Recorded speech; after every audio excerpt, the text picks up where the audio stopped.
Bom dia, boa tarde, boa noite, pessoal. Meu nome é Vinícius Martins Flores e hoje eu vou falar sobre tributação indireta, um assunto muito importante na atualidade brasileira, tendo em vista que estou gravando esse vídeo em 2024, ano que está sendo aprovada a reforma tributária no Brasil, que vai mudar muitas das coisas que eu estou falando aqui, mas a ideia é trazer um pouco para vocês a visão do que é tributação e principalmente falar sobre tributação indireta. Bom, antes de falar sobre tributação, impostos e tributação indireta, é importante a gente entender rapidamente as fontes do direito tributário brasileiro. Basicamente, essa é a pirâmide do direito tributário brasileiro, que é essa disciplina, essa matéria tão ampla, das quais as leis têm um amparo legal muito grande, sendo que o topo dele é a Constituição Federal que fala sobre a matéria de tributação, não é? É a nossa Carta Magna, é a coisa mais importante, e o dado último, quando a gente vai fazer uma consulta tributária, seguido por mais abaixo na pirâmide leis complementares, normas gerais, aqui leia-se Código Tributário Nacional, da onde a gente tira o amparo de grande parte da norma tributária brasileira, seguida por mais leis complementares e leis ordinárias, né? Então, enfim, as leis complementares, só para resumir aqui, são aquelas leis que tratam de assuntos que já estão na Constituição, mas merecem uma matéria específica, e as leis ordinárias de assuntos que não estão na Constituição e devemos falar sobre, que no caso, impostos, tributos, aqui, enfim, é ampla as normativas que a gente tem no Brasil. E as normas infralegais tratam de leis como poderiam ser a lei, né? Então também normalmente tratados internacionais tributários se configuram em normas infralegais, mas a Constituição Federal ainda é o topo dessa pirâmide, onde a gente sempre vai consultar na matéria de tributos, além, é claro, do Código Tributário Nacional, que seria essa norma geral. Bom, enfim, entendendo um pouco do nosso arcabouço de direito tributário, é importante entender o que são tributos, porque a gente vai falar justamente de tributação indiretas. Então, basicamente, conforme o artigo 3 do CTN, o tributo ele é uma prestação pecuniária em moeda ou cujo valor nela se possa exprimir. Ele é compulsório, ou seja, independe da vontade do agente passivo. Não constitui sanção de ato ilícito, ou seja, a pessoa não é tributada como forma de multa, como forma de sanção para algum crime que ela cometeu. E ele é instituído em lei, como nós vimos no outro slide. E cobrado mediante atividade administrativa plenamente vinculada, ou seja, pelo Estado. O conceito constitucional de tributo, a gente, enfim, vendo o topo da pirâmide aqui, é uma prestação pecuniária, independe da vontade do sujeito passivo, não corresponde à sanção de ato ilícito e é cobrada através do Estado. Então, basicamente, isso são tributos. Entrando um pouco mais em tipos de tributos, a gente tem diversos tipos de tributos e eu vou estar passando eles aqui, mas de forma mais resumida, só para a gente também entender. O principal, e que está na palavra Estado brasileiro, que é o imposto, né? Então, o imposto, basicamente, conforme diz o artigo 16 CTN, ele é o tributo cuja obrigação tem por fato gerador uma situação independente de qualquer atividade estatal específica relativa ao contribuinte. Conforme o artigo 77 do CTN, as taxas elas vão ter como fato gerador o exercício regulador do poder de polícia ou a utilização efetiva potencial do serviço público.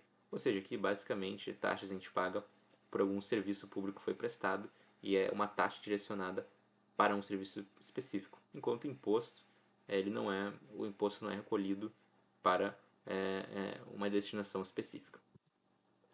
Contribuição de melhoria, essa aqui a União pode usar os seguintes tributos de melhoria decorrentes de obras públicas, mas aqui não vem muito ao caso, não é nossa suma importância. Empréstimo compulsório, esse aqui foi muito usado durante a pandemia, que é para atender despesas extraordinárias com calamidades públicas, que foi a Covid, guerras externas ou iminência de guerra. E a contribuição especial, que nós conhecemos muito bem, o PIS e COFINS, que são de Seguridade Social, contribuição social sobre o lucro líquido, que tem um critério de identificação baseado na finalidade desse tributo, que é justamente, aqui no nosso caso, com PIS, COFINS e SLL, de Seguridade Social. Bom, quando a gente fala em tributação direta e indireta, e entrando diretamente no nosso assunto de hoje, a tributação direta é a taxação aplicada diretamente sobre a renda, patrimônio ou consumo, ou seja, o imposto não repercute, não incide sobre os contribuintes, além do que suporta a carga econômica do tributo, como por exemplo o imposto de renda da pessoa física, imposto de renda da pessoa jurídica, IPTU, IPVA, ITBI, entre outros. Enquanto isso, a tributação indireta é aquela cujo valor é embutido no preço final do produto, ou seja, repassado ao consumidor. No Brasil, sobre a compra de bens de consumo, a principal carga tributária está embutida no preço, via os impostos ditos indiretos, que é o que a gente está vendo aqui, que é justamente ICMS, IPI, PIS e COFINS, que incidem dentro do processo de produção. Bom, pegando o exemplo de uma empresa no lucro real, ou seja, uma empresa que fatura 78 milhões ou mais por ano, a gente consegue ver a incidência dos impostos indiretos e diretos, ou seja, aqui a gente tem a receita dessa empresa de 2 milhões e uma dedução de impostos de 20 mil reais. Nela a gente vai ter a incidência de impostos indiretos, como IPI, ICMS, PIS, COFINS, e quando a empresa chega no LAIR, né, no lucro antes do imposto de renda, a gente vai ter a incidência sobre uma alíquota, né, sobre esse lucro antes do imposto de renda, de IRPJ e CSLL. Né, ou seja, aí realmente o imposto sobre o lucro da companhia, imposto direto. Aqui só para a gente entender bem a diferenciação, né, entre impostos indiretos e diretos. Claro que uma empresa no lucro real tem muito mais impostos, aqui é só um exemplo didático. Falando sobre ICMS, o Imposto de Circulação da Mercadoria e Serviços, esse é o principal mecanismo de arrecadação governamental do Brasil. Só em 2022 ele correspondeu a 7% em relação ao PIB e em 2023 6,4%. É o imposto de competência estadual que incide sobre a circulação de mercadorias, prestação de serviços, enfim, seja ela interestaduais ou intermunicipais, de comunicações de energia elétrica. Enfim, o fato gerador dele é a saída da mercadoria do estabelecimento do contribuinte. Ou seja, o fato gerador dele está na origem e não no destino. Né? Uma coisa que é muito comum hoje do nosso sistema tributário brasileiro, que vai ser modificada com a reforma tributária.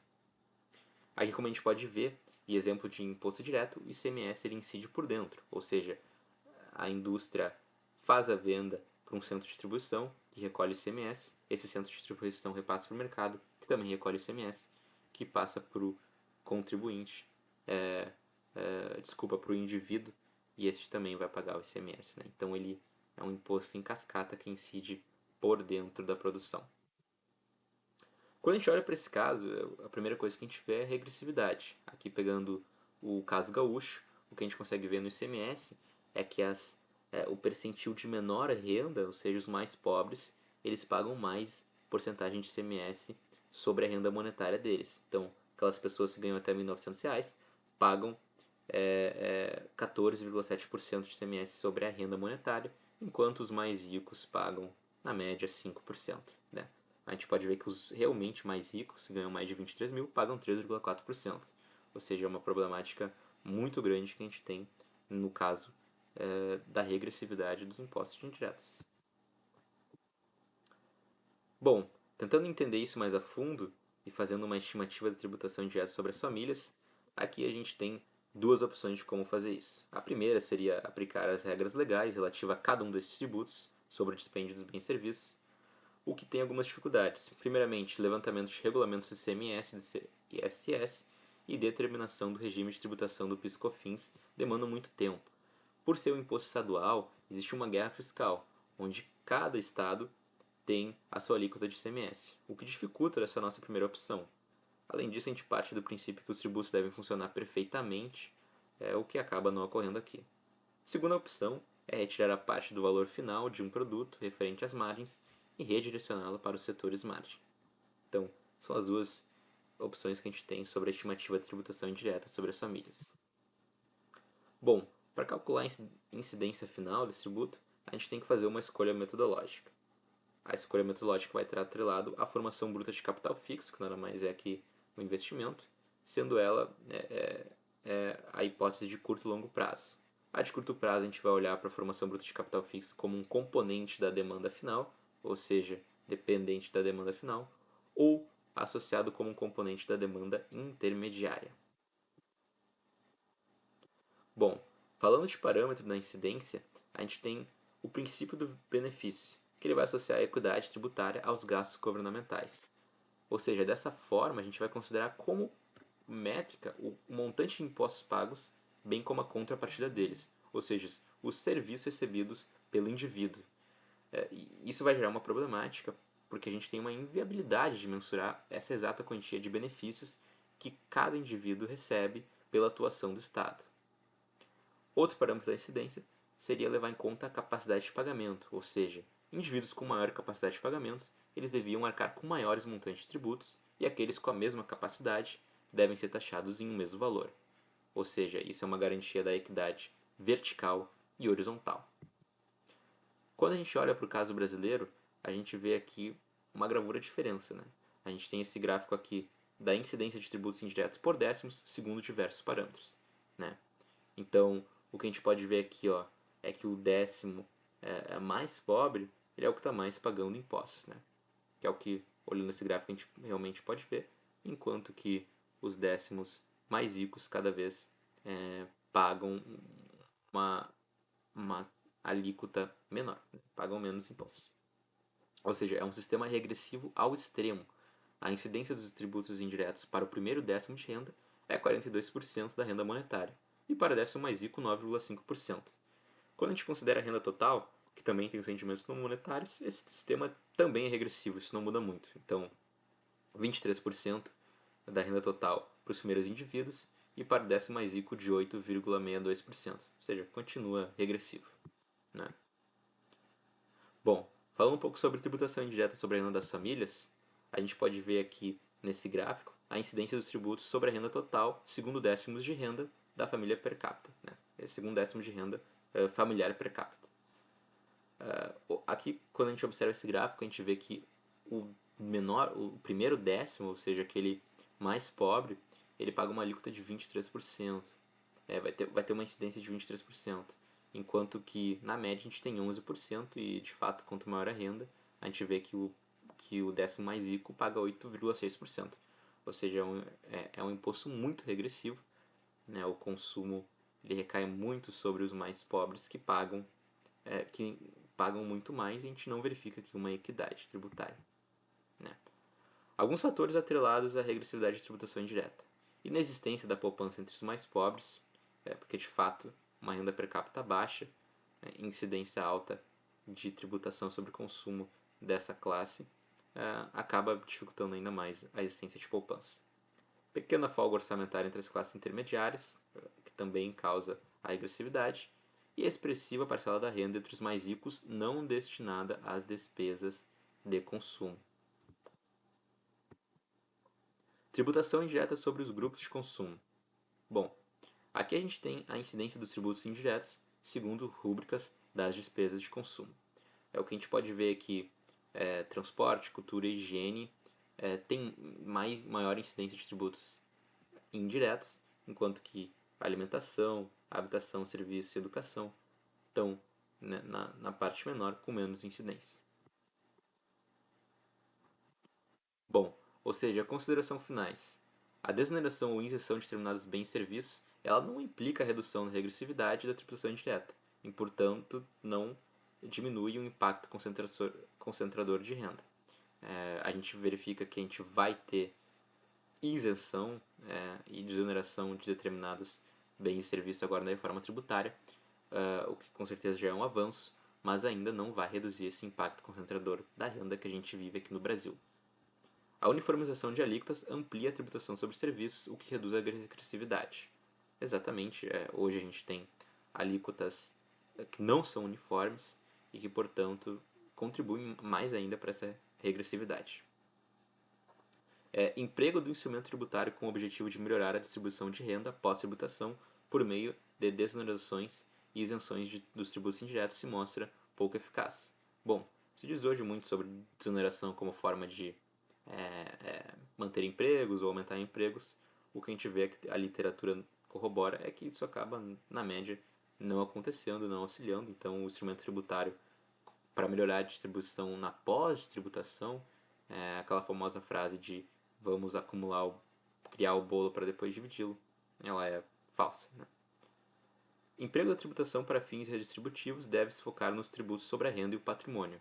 De fato, a maioria dos países, posso dizer, realmente a maioria dos países tem uma tributação muito mais forte sobre a renda e patrimônio que sobre consumo. O que a gente vê no Brasil aqui é o contrário, e a reforma tributária, ainda que tenha pontos positivos que melhorem a situação aqui no Brasil, elas não vão tirar esse efeito regressivo e muito menos tributar mais renda e patrimônio. Né? A maior progressividade e incidência desses tributos reduzem de modo mais efetivo a participação dos ricos na renda e, assim, diminuem a desigualdade de maneira mais substancial. Dito isso, há uma necessidade ou mesmo urgência em se alterar a tributação direta no país, ampliando a tributação sobre a renda da pessoa física e sobre o patrimônio, para que tenhamos o nosso sistema tributário alinhado às boas experiências de países com sistemas tributários com efeitos redistributivos e que financiam o estado de proteção sociais robustos. Resumindo, tributar mais patrimônio e a renda, né? É o que precisamos. A ampliação da tributação sobre a renda e patrimônio pode permitir a redução do peso da tributação indireta, com certeza. Mas a gente não pode se restringir a essa mudança de composição, cabendo sustentar que o aumento de carga é um caminho que se pode seguir. Ou seja, além de tributar mais renda e patrimônio, o outro caminho que se pode seguir é aumento de carga, né? E por consequência tirando o peso da tributação indireta, reduzindo a regressividade e de fato zerando a tributação sobre alimentos, que é o que você vai ter agora com a forma tributária, uma cesta básica com alíquota zero, o que vai com certeza beneficiar a camada mais pobre da população. Bom, obrigado pela atenção, pessoal. Espero que tenha conseguido falar um pouco sobre o assunto, falar sobre tributação indireta, assim como, de forma geral, dado uma resumida sobre o que é a tributação e o amparo legal que a gente tem na lei brasileira sobre isso. Abraço.